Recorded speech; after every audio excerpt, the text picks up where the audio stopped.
Hello. Now you're probably wondering, why am I making this video? I stayed up till goddamn not sleeping in the morning to make this vid. Because I was just typing this goddamn stupid essay out about this and I was like, it'd be fun to make a video about this, wouldn't it? So I decided, fuck it. So now I am. So, Persona 5 in Genshin, Joker from Persona 5, and will he have his gun move? His special gun move. Neutral special, he wields a gun. His side special invokes gun. That one, yeah. So let's get this out of the way real quick. There are a lot of people who are like, oh, why wouldn't there be a crossover with SMT5? That just came out. I'm like, could be. I'm just not talking about it. A lot of people probably like, what about the other Persona reps? Wouldn't they be easier in general, other than, you know, fucking Maya from Eternal Punishment? Wouldn't they be easy? Wouldn't it just be remarkably easier for everyone to just, you know, do that instead of me having to do this? No! No! Alright, let me explain. Seen any Persona 4 crossovers recently? Persona 3 odds? Persona 2s? Have you ever seen a Persona 1 crossover at all? Outside of its own franchise? No. So listen. I'm going to go under the assumption of a few things. First off, Atlas is going to release some Persona 5 related game like an arena, or maybe even Persona Kart, Persona Racing. Perhaps, who knows, really, with Atlas at this point. They can do whatever the hell they want. I think with the way MiHoYo did Aloy, which was quite well in terms of being accurate to her, I believe that they're going to respect the fact that other Persona protagonists take up certain elements. So out the gate, Boy with Piercing had main, you know, the Garu tree, the air tree, so Animo, that's out, can't be Jokers. Pyro has an argument I'll talk about after all this, but Tatsuya and pretty much safe, so it won't be Pyro. Same with Orpheus and Dorkun in Persona 3. Maya probably won't because Dendro isn't released yet, and she was healing. I guess Dendro is going to be the closest thing I can really think of to deer trees and Persona games. And you can't have Electro because that's definitely used thing from Persona 4. He's the Electro boy. Izanagi has like half his identity based around Zapzaps, you know. So what are the possibilities? We just talked about Aloy, so I don't think we're going to get another Cryo crossover. That's likely not to be the case. So, I also need to dissuade the idea that Joker could switch elements, because that would be accurate to Persona games. Because while it would, and while that would be awesome, I believe both in design and game balance, it would break Genshin and its team. And if they managed to make it work, we would not be getting Joker for free. And that would suck, so I don't want to think about that. So that leaves us with two possible elements, which you probably think are quite strange for Joker: Hydro and Geo. Well, these are the strangest because there's not very many like actual rock-based powers, if any, in Persona 5, and I don't think there's any water-based powers in Persona 5 either. So, but as you can see, I narrowed it down to these two because of the previous factors. Right, so here's how it's going to go. Hydro could potentially be recolored to represent the cursed power that Joker's, like, the Arsene has. And, like, it may seem a rather strange fit, just, like, initially. But if you think about how curse moves look in Persona 5, they flow a lot more than anything else. So in terms of curse being representative of Hydro, it makes the most sense to me. The other path is interesting, though, as well, because Joker's not very well known for Arsene, to be fair, outside of like mainline games. He's well known for his knife and his gun. Specifically the gun. The special B-button gun. Funny joke yet? So he'd probably utilize like hard geo hits with bullets and having a little bit of side physical or maybe even infused damage with his knife. Who knows? I was writing this on the go, so I know, but shut up. I don't think we need to debate that Joker would be a sword character, as the majority, if not all, sword characters use one hand with their swords, and that wouldn't be too hard of a fit for Joker. But we'll get into a weapon later. So, I'm going to design the abilities based on what I think both of these different concepts would do. In both, I want to incorporate both criticals and elemental reactions working together, specifically because of how Persona 5's combat works, with crit hits and technical hits being some of the more enjoyable ways to build your characters and build your team. I think it makes the most sense as a callback to Persona's gameplay. So we're going to start here with Hydro Joker. So a Hydro Joker would be built like this. Normal attacks would be a simple 4-hit combo, kind of like what you saw in Persona 5 Strikers, with Joker just spinning around, hitting things with a small AoE, and a final hit being him jumping backwards and shooting a single target with his gun, kind of like how he crits people in Persona 5. What was it? No, it was a... it was a crit. It was a crit. And charge attack, I actually think it would make way more sense for him to have the bow charged attack, but with his gun. Personally. And these two things are going to stay practically the same for both Jokers. People might say, well, isn't that a bit mechanically difficult? And I'd point to Child and slightly Raiden Shogun, who can change their charge attacks on the fly, so I don't think it'd be that difficult. Okay, so Joker's elemental skill. Mudo. It has 2 charges. Joker summons Arsene, who casts Mudo on an enemy, marking an enemy with a ghostly skull, applying Dark Hydro, which is what we're going to refer to as Hydro, that looks like, the Mudo tree. So, dealing enough physical damage to a marked target within 10 seconds of marking them will cause a large, high-damage Dark Hydro explosion on and around the marked enemy. His burst will be Diaphomy.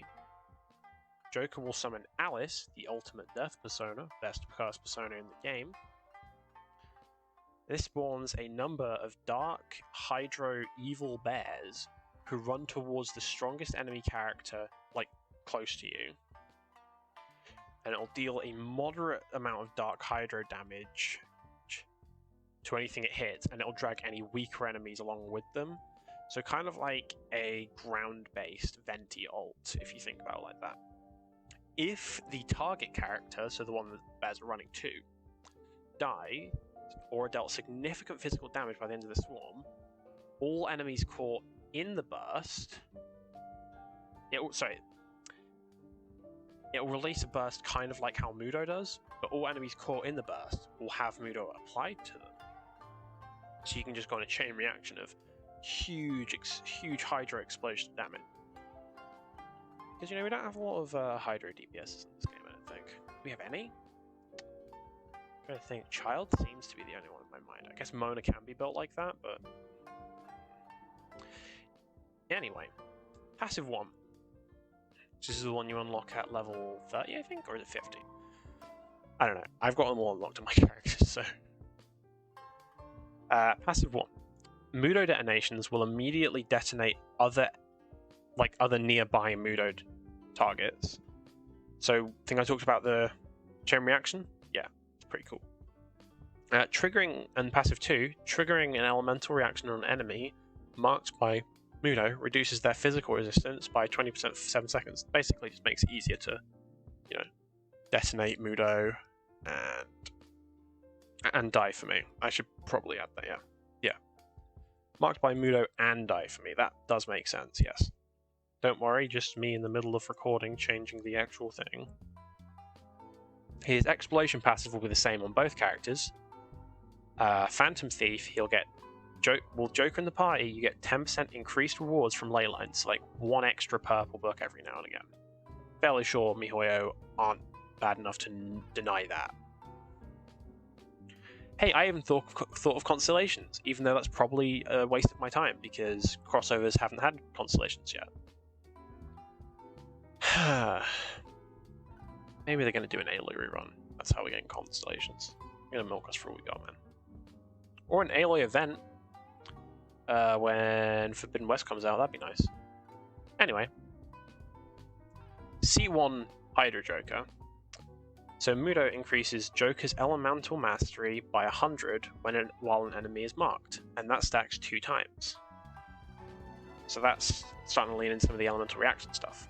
C2 is just Mudo's level being increased by 3.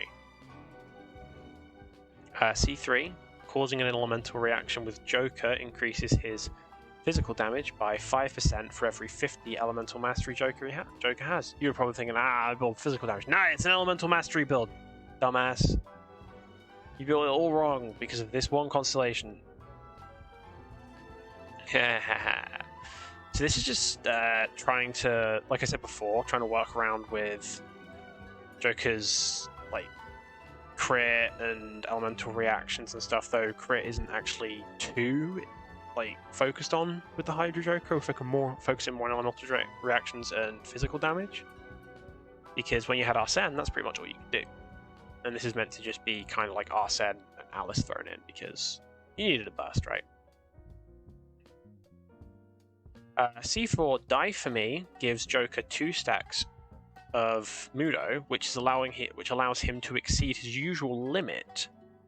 So you can have 4 stacks of your elemental skill up after casting your burst, which you will then be able to have a cooldown for both, but only 2. You know what I mean? C5 Die For Me's level is increased by 3. C6 is I'm pretty proud of this one. Triggering an elemental reaction on a target marked by Mudo changes their mark to Mudo, which upon detonation marks surrounding enemies with Mudo. This does have a very long internal cooldown, but you can essentially just do a smaller version of your ult every now and again. So I was thinking maybe every 2 minutes you'd be able to do this, because it seems really powerful just to get another huge clear from your burst like that. Maybe not 2 minutes, maybe like a minute.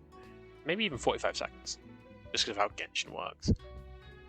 But yeah, see, as I've designed him, he's very much a clearing character, but also has some justification for at least being a sub DPS in ult teams, because Die For Me seems pretty decent for just constantly applying Le Hydro. So yeah. Now Geo Joker is where the main DPS comes in, guys. It's also when the crit comes in. So Joker's normal attacks here would just be the same, but the final shot from his gun would be Geo, which is I think it's, what is it? It's one of the passives for the Geo Traveler. I don't remember what it's called. I'll probably put a picture of it up on the stream. Stream. Ah! What the fuck? Charge attack is the same, but Geo. Alright, Elemental Skill. Joker summons Arsene to cast Triple Shot, dealing damage to Joker and changing his next chain attack to a Geo-infused bullet barrage. It will be the same moves, but the AoE will be quite a bit larger, and the final shot will be a guaranteed critical hit. That's right, guaranteed crits, baby. That's the Joker way. I'm the Joker, baby. Okay. Elemental Burst. Joker would summon Seth. So this is Riot Gun. / all-out attack, by the way. Because I know they'd kill me if I didn't make one of them all-out attack. So Joker summons Seth to cast Riot Gun in an area, dealing moderate damage to all enemies inside. While the active character is in the area, Joker will take continuous light geo damage even if he's not the one in the field, but will also be able to hit an enemy's weak spot with a charge attack to trigger an all-out attack. And that is Joker specifically hitting a charge attack. The all-out attack deals geo damage based on how long Riot Gun was active and heals Joker for the damage dealt by all-out attack. All-out attack is also guaranteed to be a crit, by the way. Passive 1 for Geo Joker is if another member of the party casts their burst in Riot Gun, then an additional burst of damage based on that character's element will follow up an all-out attack 50% of its damage. It will only add the most recent ult, so you can't just stack a bunch of them on yet. Passive 2.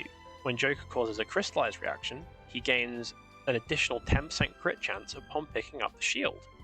The effect is removed when the active character is no longer shielded, so you can switch characters and he will still keep the buff. No one else will, he will though. He's got the same exploration passive, 10% extra leyline stuff. It's cool, it's nice, it's a tiny thing.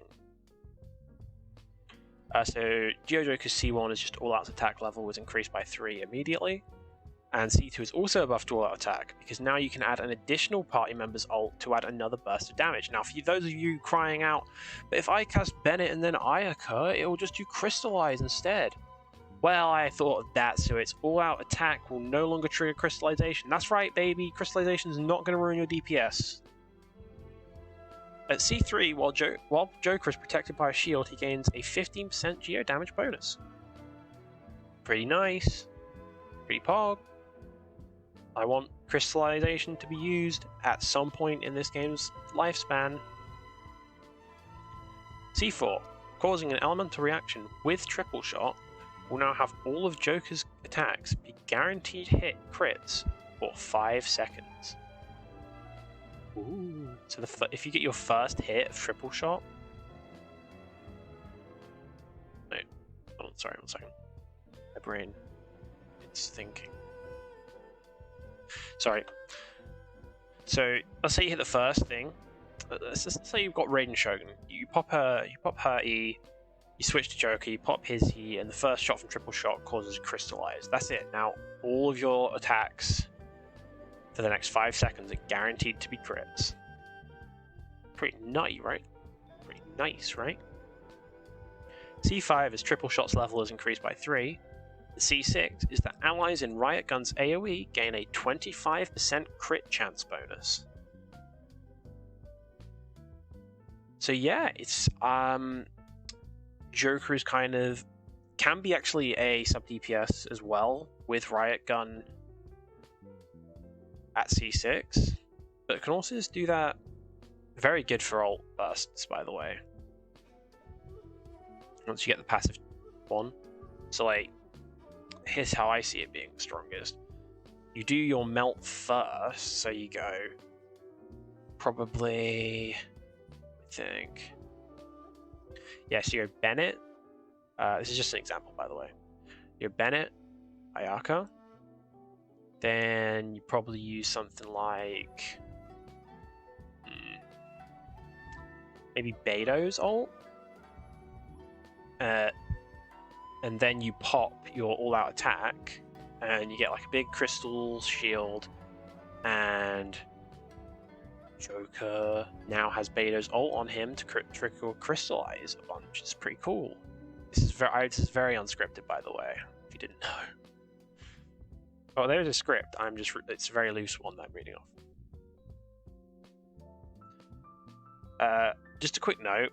Geo Joker's final gunshot, and ideally both Joker's charge shots, can have their elemental damage type overridden by Chongyun or Bennett's fields, as a little nod to Joker's play with other elements in Persona, and if any other effects like that come up, have at it too.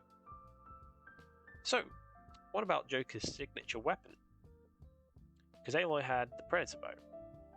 Now, as much as we all like to joke about Gun, the artwork for Joker is constantly seen using the parrying dagger from Persona 5, which you usually receive around Shido's Palace in the main game. So, if I'm going to make one that synergizes with both approaches of Hydra and Geojoker, I need to sync up elemental reactions and crit damage. Well, crit in general. I don't know why I said crit damage doesn't even apply.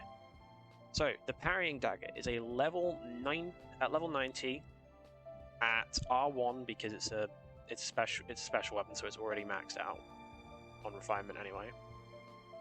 Base attack 525, specifically because it's Persona 5, and it'll likely be during the celebration of Persona 5's 25th anniversary, which is still ongoing, by the way.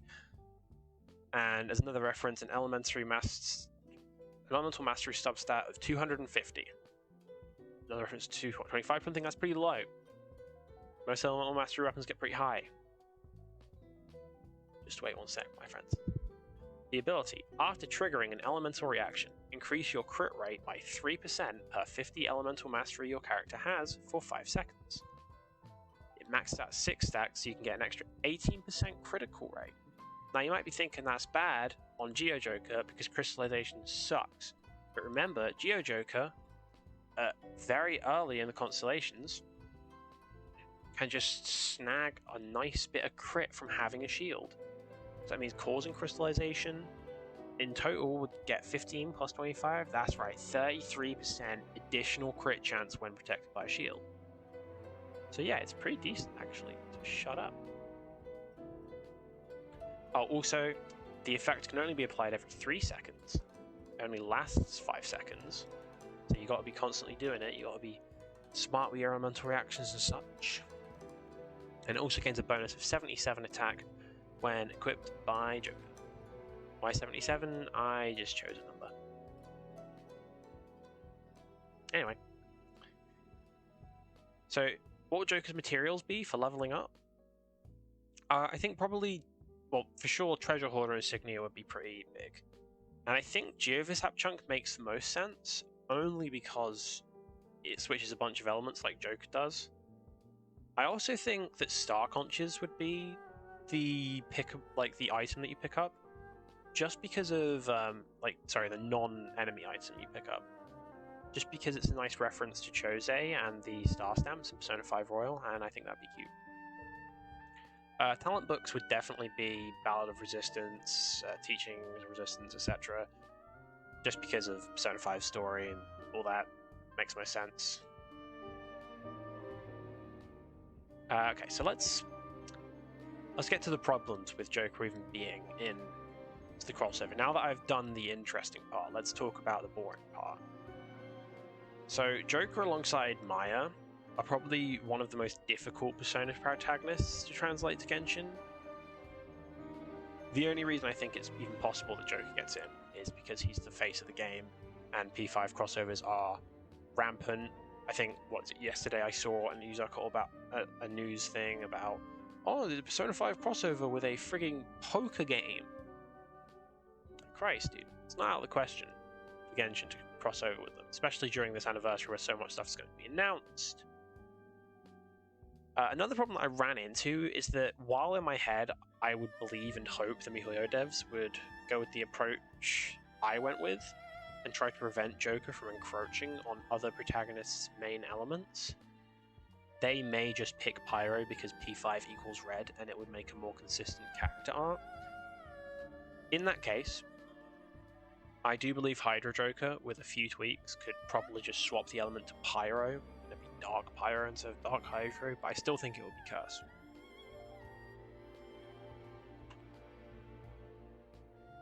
As for other reps, if they didn't want to choose Joker, I think there's definitely potential for other Phantom Thieves like Mona, Queen, and Violet to take the spotlight due to their popularity and recognizability. I think the most likely would probably be Mona, strangely enough, because Queen and Violet's elements are hard to translate to Genshin. Mona having his element literally being Anemo, it'd be the easiest one, and he's the most recognizable out of the three, I'd say. Now, everyone's probably screaming about Ito. I'm not sure how likely Ryuji would be, because Max Mittelman is voicing Ito, and I'm not sure if he had two different characters. Ryuji would be an easy fit, but I actually think there's alternate idea for this. How about a Persona 5 related skin line? Yeah, that's right. I am a gamer. Like a whole skin line. There'd be a ton of skins. Like it wouldn't be 2. It would be a lot. So here we go. For Ryuji, I was thinking Ito, but then I realized that's not lightning, so possibly Razor as well, actually, with the way he just bashes shit. Xiangling would probably end up being An, but I just don't like putting An's outfit on literally anyone, because it's just weird.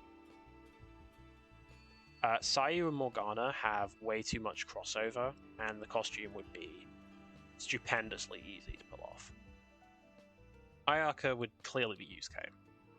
I'm fairly sure they pulled Yusuke's assets to make Ayaka. Must have.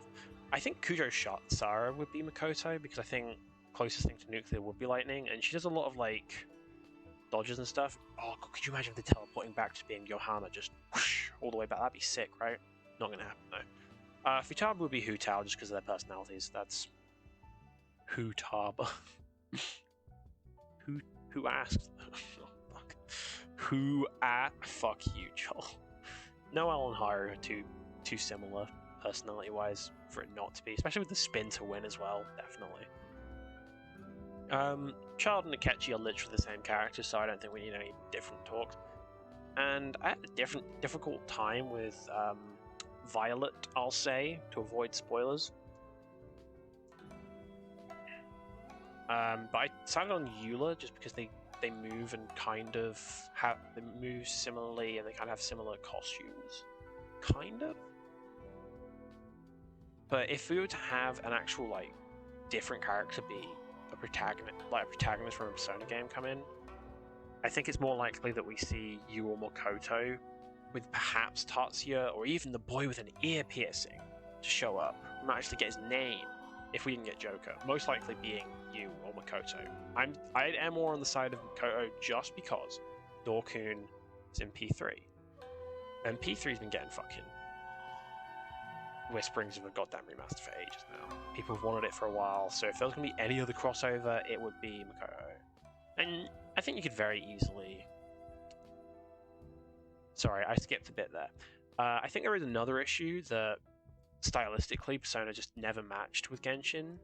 But I think most people would have a problem if you were to put Joker in like a little bit more armor looking, or something a little bit more like Bennett, or put Makoto in a suit of armor. You could probably do that. I would fucking bat an eye with that. So yeah, that's my ideas for Genshin Impact crossover with Persona 5. I think it'd be pretty pog, especially if we got Persona 5 music in Genshin. Could you imagine? If you want to see any other concept for any other characters from Persona, other games, TV, films, and even if you are that much of a degenerate anime, if you want to see him cross over into Genshin, you want to see some concepts like this, be sure to let me know in the comments. Or no one could watch this video, and I could feel sad. But I'm simply too cute to resist, so people are gonna watch this video.